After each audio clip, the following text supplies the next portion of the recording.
Welcome to Tattooed Freaks in Business Suits, recorded live in the kitchen of the Personal Touch Career Services in Denver, Colorado. I am your host, Donna Shannon. As a professional career coach, I help people navigate the hiring maze to get to the jobs they really love.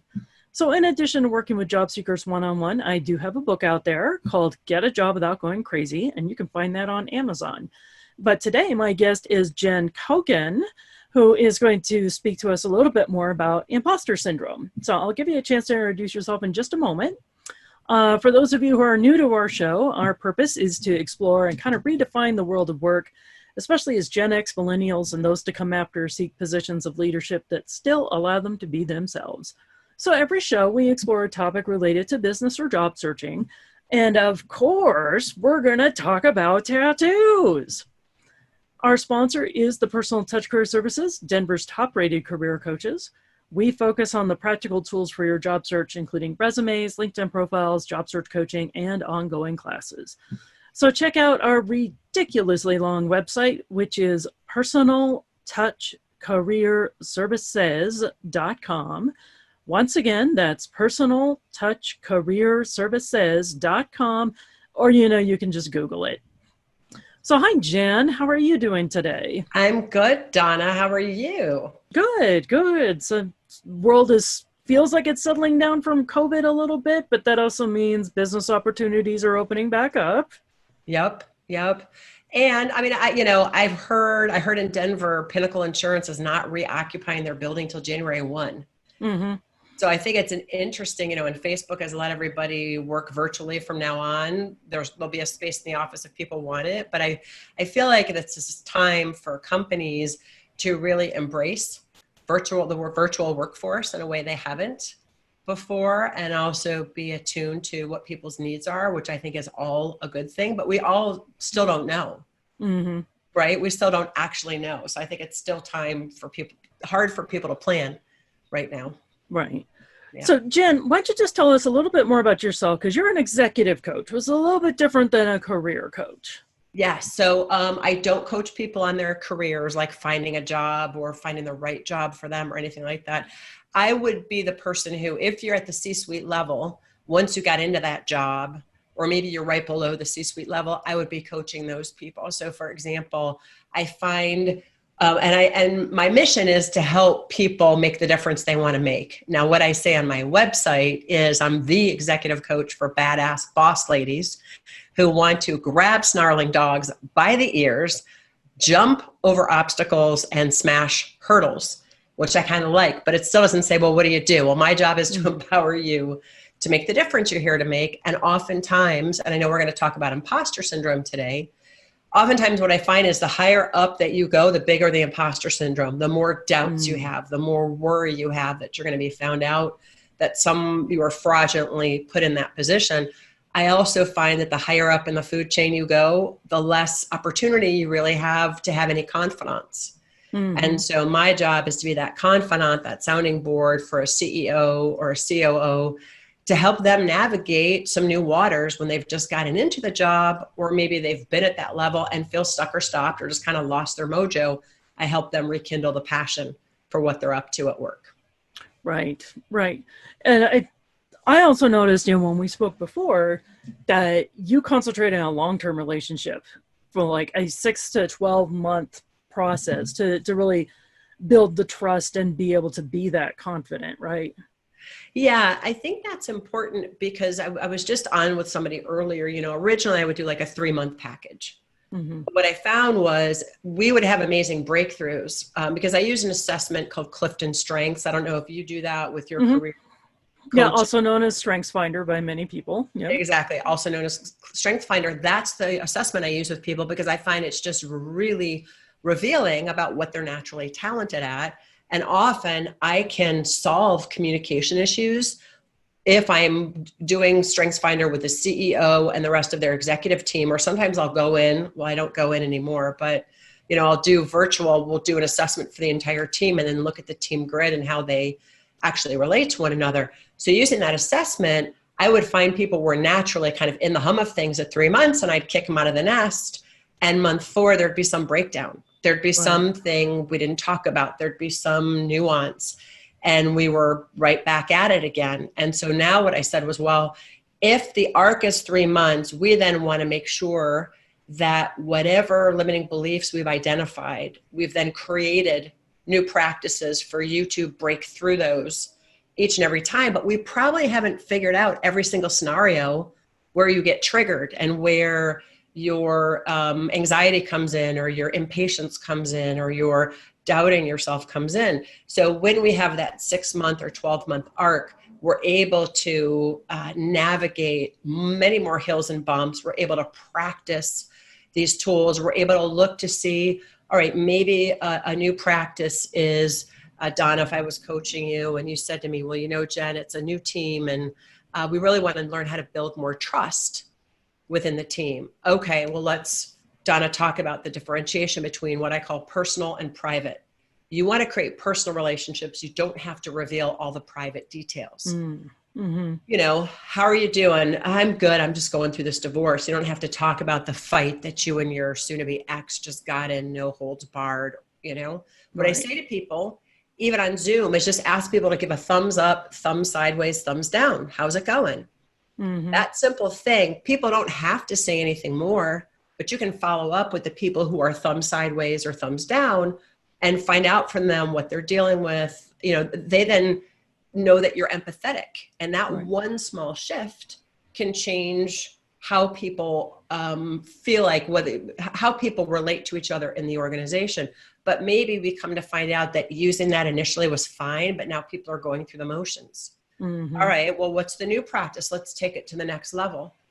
So what's another question we could ask? Or people might need to have tough conversations. Giving feedback is really tough. There's lots of classes out there, but nobody's there to role play every scenario with you. So I do that with my clients. Mm-hmm. Most people are never trained how to listen. What'd you say? No. Exactly. Huh? What's that? What's that? I mean, you can major in communications in college or be a communications director, but it's also always about outward communication. It's not, well, how are you listening? And what are the viewpoints you may have that are all rooted in StrengthsFinder, by the way. And then, you know, once we're through that, then it's also reflecting on the last month. Well, how'd it go?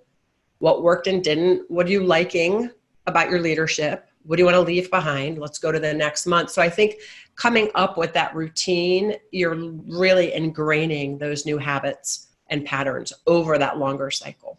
Right. So for those of you, anybody who hasn't heard of it before, how would you really define imposter syndrome?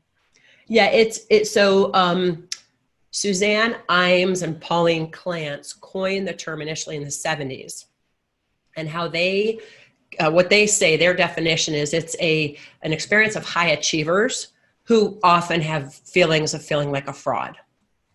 And the thing of it is, Albert Einstein has been quoted about this, saying he is really concerned back in his day that people were going to notice that he really wasn't as smart as he came across. Albert Einstein. Maya Angelou has been quoted to say, you know, even with 11 books under my belt, I'm waiting for somebody to say, honey, it was all a joke. And we don't like you or your books anymore. So it's amazing the high achievers that are out there, but everybody has a degree of imposter syndrome. Another way I say it is it's doubts and questions when you find yourself, and it's usually negative and reactive. So it's you doubting yourself, questioning yourself.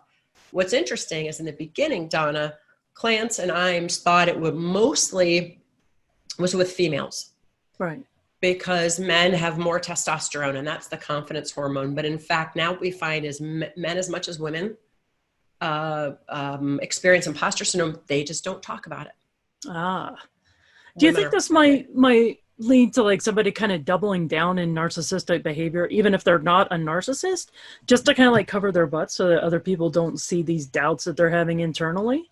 That is that definitely could be. I just came across a American Psychological Association study. It's like a 47-page study. I haven't had a chance to dig into it, but that's something that these researchers talked about, was that kind of behavior where on one end you're a perfectionist and the other end it's all about you because you're trying to save your butt. Because even if you're perfectionism is one of the kind of characteristics of being an imposter. Dr. Valerie Young did some work so her thesis was about imposter syndrome. She was struck by Clance and Imes when she was in school in the 70s. Fast forward, she did a TED Talk, and I want to say either 2006 or it might have been 2015, somewhere in that arena, where she identified 5 types of imposters. The perfectionist, which could have the doubling down of narcissistic tendencies, because even if you achieve, you're never satisfied because it's got to be better. It's got to be better. Right, because you always see the flaws. Yeah, exactly. Because first you set impossibly high goals for yourself. And then you're ticked off if you miss it even by an inch. And then you diminish yourself, right? Yeah. Yep. And then another one is the natural genius. This was, and you might hear, it's not like you're one. You could hear yourself in a variety of them. So that was me as a kid. I was always told I was smarter than the other kids in the class. I skipped 2nd grade. I graduated high school when I was 16. As a natural genius, you think everything should be easy. And you have a tendency not to want to try new things. At least I have, and I could see myself in this tendency not to want to try new things unless I knew I was going to be good at it and it was going to happen naturally. Like I shouldn't have to work for things. It should just happen naturally, which is not the case with anything when we're learning it new. I mean, some of us have gift of music. I don't. If I wanted to learn that, I'd have to study piano, but I can't assume that just because I have a gift at music means I'm then going to have a gift at being a great CEO. And I'm then going to have to be, that should be coming easy all the time. A third one is the soloist, person who's got to do it by themselves. Oh yeah. Nobody was going to get this right, or I'll have to go back through and fix their stuff. And Exactly. You don't like delegating. You also are a micromanager because you want to make sure that it's done right the first time. That kind of thing. There's also the superwoman or superman. You're the one who stays the latest at the office because part of it is you feel like you have so much doubt in yourself. If you just show people, how much you're committed to this, then somehow people will think well of you. And you've also got you can't even have downtime.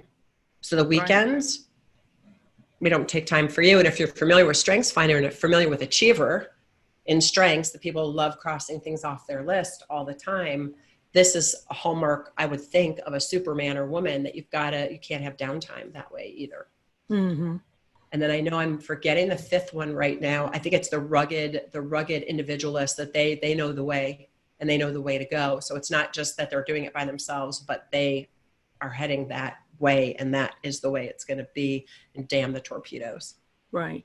I think one statement that I heard from a client of mine that kind of plays into one of those styles that you just mentioned is she said to me a belief that she held that if she wasn't working, she did not have value. Yep. And for somebody who's been laid off, it's not just they lost a job, it's not just they lost income, they lost their identity. And now they don't know what to do with themselves. It's very damaging. Yeah, very disconcerting. I don't know if you've ever heard of this phrase, Ikigai. No, I don't think I have. So it's a Japanese phrase, Ikigai. And I heard about it through a meditation app that I use. And Ikigai is the intersection. And once I say this, you'll be like, that's what I do with my clients. I promise you. What you're good at, what you're passionate about, what the world needs, and what you can get paid for. Oh yeah, I have heard this. I just didn't remember the word. Yep. Yeah. So if people are able to find their reason for being, their Ikigai, they're very happy. So while the people that you're talking with who they find their worth in working and they've been laid off for their job, what I would say is, okay, start looking at, I bet there's something you're really passionate about that you're not doing right now and that you're good at and that the world needs and that you can make money at. And if you were to figure that out, that would be so much more fulfilling than that job that you potentially used to have. And we just got to figure out a way for you to make money off it. And maybe there's a job description that you don't even know that's out there that all of a sudden, oh, well, during this time, I'm going to go after some skills so I can go apply for that job because I need certain certifications, let's say, or, CAD drawing, or I don't know, something like that. But in Japan, they say that's why people live so long is they have their Ikigai. That makes perfect sense. It does. So when you're working with someone on the imposter syndrome issue, kind of like what's your first plan of attack to either identify it or sort of put in some actions to help cope with it? Yeah, so it's really a four-part process.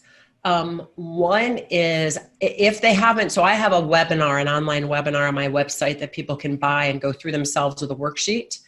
And if they haven't done that, then I take them through on an hour call that process myself, where I walk them through the different kinds and they're able to ask questions and identify what kind of resonates with them.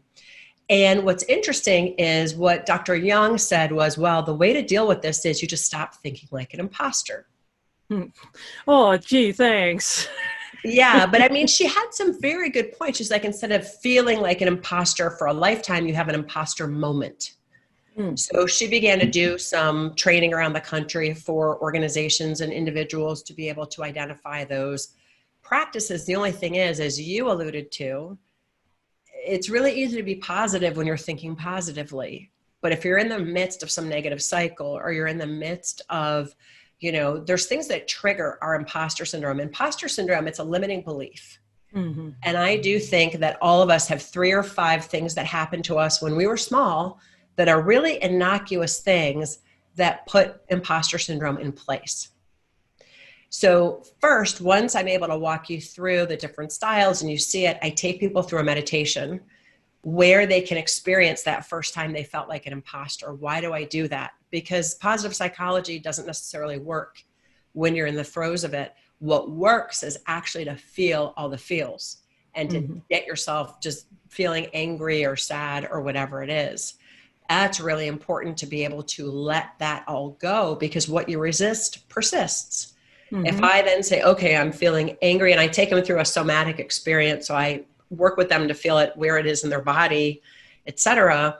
And then we're able to own those feelings, and in a moment they disappear because you're no longer resisting them. Okay, so we have that first moment. So I'll give you my first moment. I was 7 years old, and my best friend was Michelle Cokenmaster. She was very petite with blonde hair and blue eyes, and I was this tall, chunky Jewish girl with very, very frizzy hair.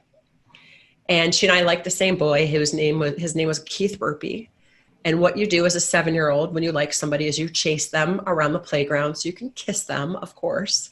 Of course. Or you knock them down, And so we were chasing Keith around the playground, and we knocked him down, and, playfully, it was like in a snowbank. And he looked at me and went, ooh, and he looked at Michelle and puckered up. And in that moment, I thought, I'm never going to be a petite, blonde-haired and blue-eyed. I am never going to be that perky, pretty, or popular. I'm just going to be the funny Jewish sidekick. Well, I do stand-up comedy, as you know. I've been number 2 in a lot of organizations. I spent 25 years working on campaigns, getting people elected, and pushing other people's agenda. That's all great. None of it is even a problem. You need a good, if you're going to be in charge of something, you want to have a great number 2 around you. But when you're not at choice about it, then even the successes I had as a number 2, if I look at my career, were never satisfying because I wasn't the one. And once I saw that, I could see the moments that got triggered when I felt like I wasn't front and center, because I always wanted to be like her, but I had decided I couldn't. So I was like an internal battle with myself. So once we're able to take you through that, once I'm able to take you through that somatic process, we really dial into what was the moment when your brain set out to protect you because it felt threatened. What was the silly little decision you made? And now if we look at your life, how is that impacting your whole life? All right, great. Now let's come up with all the other triggers, ways we think it gets triggered. And let's identify some practices, things you can practice in those moments, whether it's deep breathing or taking a step back, or being curious about something instead of making assumptions. And then we work through, and you go out and experiment with those practices. We do some reflection, really dial it in. So you have a set of new tools to be able to transform the experience of imposter syndrome in the moment you experience it, instead of having to put a lid on it and press it down, I like that approach. It's not, we're going to stuff our emotions and just scream serenity now. It's like actually being able to feel it Because our emotions are valid. Yes. Emotions are not, actions. They don't have to be, but I've never been one to suppress things and just say, carry on. And yeah, it doesn't really work. Right. And it's interesting too, Donna, because there's a young woman by the name of Lindsay Jacobellis that competed in the Winter Olympics in 2006 as a snowboarder in Turin. And she was going for gold. She was going to get the gold, and coming over the last jump, she did a little trick with her board and stumbled a little bit, and the person behind her won. And she came in silver. So fast forward to 2018, I saw this article called The Haunting of Lindsay Jacobellis. Oh. Because now she's still competing. She's now 38 or 32 years old. And all reporters can talk to her about is this moment that happened to her when she was 20. Oh, yeah. Yeah. And her coaches were trying to get her, all these positive psychology coaches, and telling her to forget about it, until she hired this performance coach who used to work on Wall Street, who said, no, you can't resist that. You got to dive into it. Use that to your advantage. Feel those feelings. Get angry with yourself. Do what you have to do. But see, our body has memory. So every single cell is memory. So if we're holding, like you said, if we're holding onto the anger, holding onto that negativity, our body is going to remember. As soon as you're able to release it in some way, there's a whole new space that opens up where you can really be at choice about what you want, what your next action is going to be. Cool. So we're starting to get a little bit short on time, but now we come to my favorite part of the show. And I didn't get a chance to ask you ahead of time. So Jen, do you have any tattoos? I have one tattoo. Yay. What have you got? So it took me I wanted a tattoo as far back as I can remember. And I used to follow the Grateful Dead, and I always wanted a ring of roses around my belly button. But then I thought if I got pregnant, it'd be a ring of roses. Yeah, it would. And then I wanted to get something in my lower back until people start calling it a tramp stamp, and I couldn't do that. So anyway, fast forward, I'm at a retreat, a spiritual retreat, and we had just finished a shamanic breathwork exercise. And I had this vision of the goddess Ishel, who her and her husband gave birth to all the other Mayan gods and goddesses, and she was the goddess of water. And I had this vision in my head, and so I actually drew out and did a little research, drew out my interpretation of the goddess Ishel, and I had this vision of her guarding these gates. And how I interpreted it was, well, she's guarding the gates of heaven. And saying to people, don't let hate in, because I'm going to transform it. If you come at me with your hate, I'm going to transform it into love. And that's all that we want to have in the world is love. So, and she's on my back. She's in the middle of my back. So she's guarding my back. It's really me guarding my back. And it's a sort of like head of a cheetah or head of a dragon with the body of a cheetah, with claws like a dragon, with a serpent. And she's pregnant with love in her belly, carrying like a spear.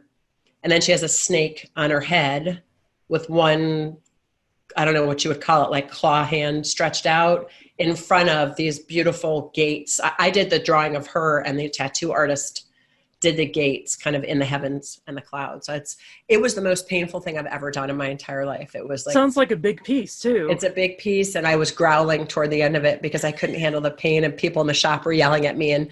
And Jay was like, don't worry about it. Just ignore them. Well, it goes along with, dragon, cheetah, growling. It all makes sense. It's part of the process. Exactly. Well, that's very cool. So Jen, how can people get a hold of you? Oh, wow. So I try to make it easy. They can go to my website, jencoken.com. And thank you for asking, Donna. JenCoken.com. I always offer people a 30-minute free coaching call with me. I want to provide you some value and transform a person's life. And if you want to talk about working with me, we can or not. And then that's on, you could go to find it on my page where it will say like book a call. And if people are interested in this webinar on imposter syndrome, across the top, there's something that says programs, and they can find it there. And you can also find me on LinkedIn under Jen Coken, Instagram, Jen Coken, Facebook, Jen Coken. And if you want to send me an email, it's jen@jencoken.com. That's nice and simple. It's not like my ridiculously long website. I think it'd be shorter if you just describe the bit.ly link. Yeah. Large C _ 2YSL 174. Yeah, that might work. Yeah. Anyways, well, thank you very much for joining us today. My name is Donna Shannon. This has been Tattooed Freaks in Business Suits. As my producer always reminds me, if you liked what you heard today, give us a like, follow us. If you didn't like it, keep it to yourself. All right, so thank you very much, and we'll see you all next time.